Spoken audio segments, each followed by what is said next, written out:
Do you think you need to be Shakespeare to write your own wedding vows?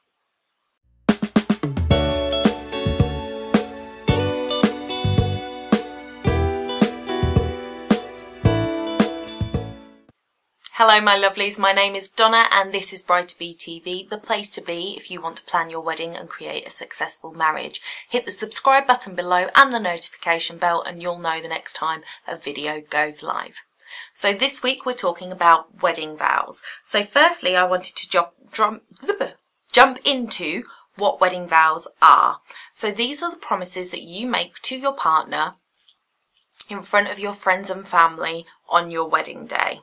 Now, if you are in a traditional church building, or if you're not in a traditional church building but having a religious ceremony, then you are also doing it in the presence of God.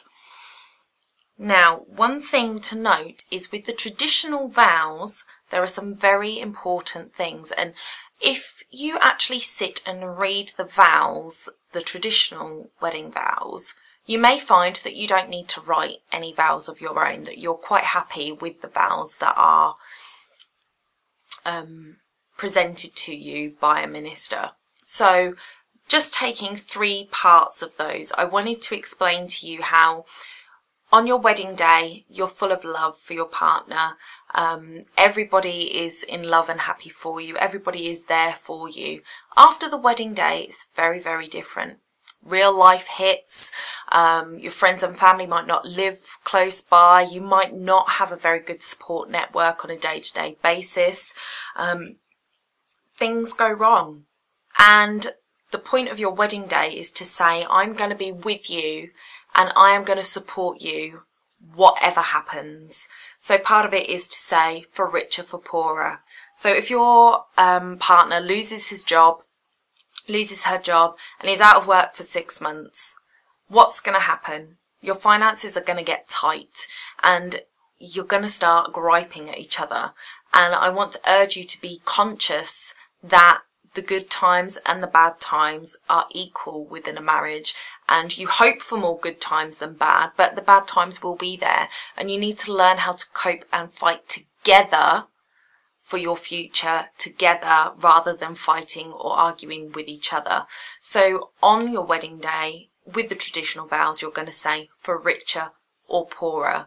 And that means that you're promising to be there. If you lose your job, I'm going to be there. I'm going to support you. We're going to work together to get you a new job. We're going to focus on your strengths, your weaknesses. I'm going to support you going back to school. Whatever it is, that is what you are promising on that day, that you will do whatever it takes to get you both to where you need to be. Another one is for better or worse. And as I've just said, there are good times and there are bad times in a marriage. And it doesn't have to be personal to like the things that are going on between you. So I've just given you an example of somebody losing their job. That is something that happens within your unit, the two of you, that can cause an issue. But you can also be affected by outside, and that kind of tends to be where the for better or worse comes in. Outside influences. If you were to lose a parent or a sibling, these are tragic events within your life, and we all deal with grief in a different way. But a lot of the times you'll tend to internalize and you won't lean on your partner, and that's what they're there for.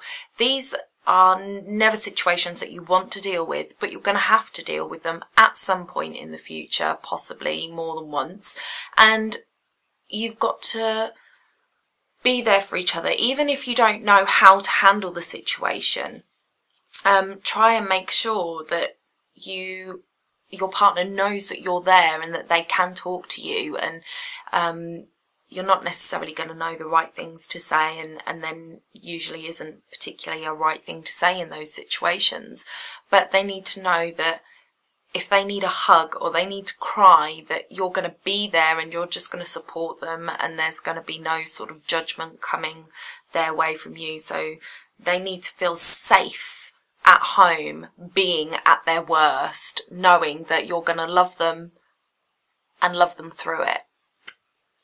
Another is in sickness and in health. And with all of these vows, they're giving you the best possible scenario and the worst possible scenario, and they're saying, I'm going to love you in both situations.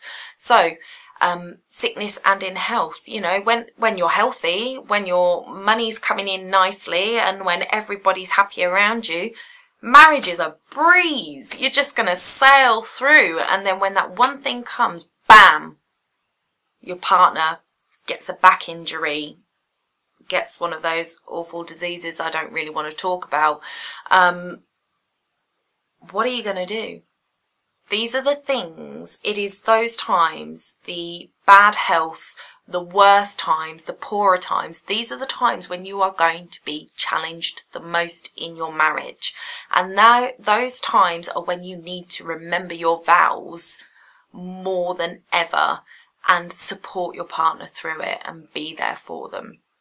And it goes both ways. So if you do want to write your own vows, what you need to look at is what you want to promise your partner. What can you give them consistently, and what do you promise to give them? And what are your goals as a couple? What is it that you want to get to? Where is your happy ever after? And use those as starting points for writing your vows. Something else that I thought would be great is to actually make some promises to yourself.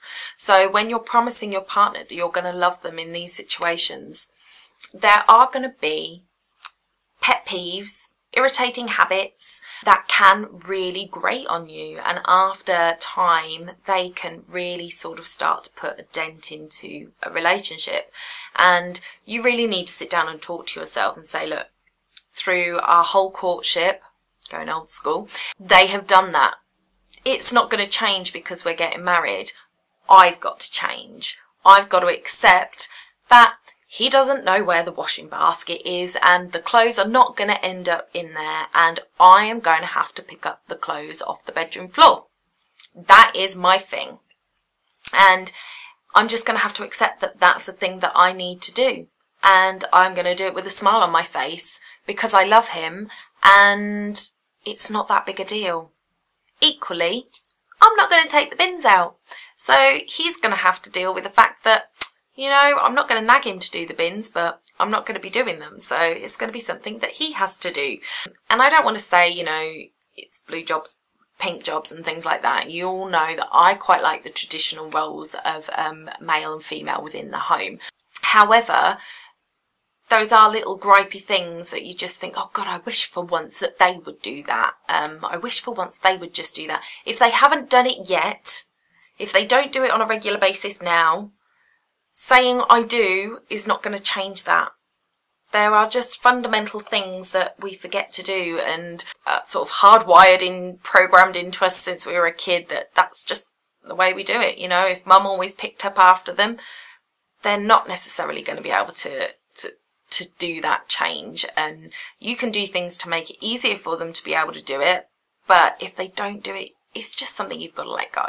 So write some vows for yourself, and those vows are promises to yourself to keep you sane. But also write down why you love your partner and make a list, the longest list you can write. Just keep writing all of the little things that they do, the little quirks that they have, the smile in their eyes when they're really happy, the way they hold you, the way they greet you at the door when you come home from work, or the way they surprise you with dinner out, or the way they will cook a meal for you unexpectedly.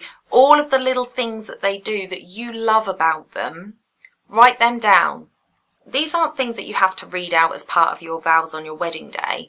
These are things for you that you need to keep in your bedside table, and every night before you go to bed, once a week, once a month, just on a regular basis, pull that list out and read through it. Get them to do a list as well, and read each other's lists as well. Because the thing is we get into a routine within a marriage. You know, you do this on this day, I do that, and blah, blah, blah, and you get yourself into a rut. And a lot of the times that's when you take the eye off the ball and you think, oh, well, we're married now, I don't have to worry, I don't have to put in so much effort, I don't have to think about anything else regarding that because I'm too busy, I've got this, that and the other to do. If you read through each other's list, you're going to be reminding each other and yourselves of what you do for your partner and what they do for you. And it's just going to keep those things fresh. And it's going to remind them, oh, I always used to do X, Y, Z. I'm going to do that today. Or you're going to see on your list that you love the way he did that. And hey, he's still doing that. So that's a reason to be happy. And they're just things to keep the relationship moving in the right direction. It's all too often we become numb to the things that are going on around us, used to it. We don't look at it for what it is, and we forget to be grateful. And I think that's where the danger lies.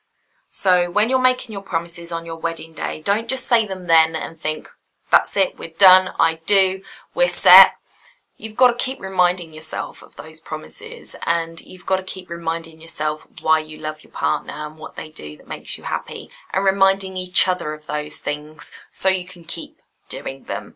Because the worst thing you could do for your marriage is to stop doing all of those little things that your other half fell in love with. So pop a comment below with the one thing you're going to promise your partner on your wedding day and the one thing you'd like them to promise you. And I will do that too, and we can have a conversation in the comments below. Don't forget to hit the subscribe button so you know when our next video goes out, and I will catch you next week. Bye for now.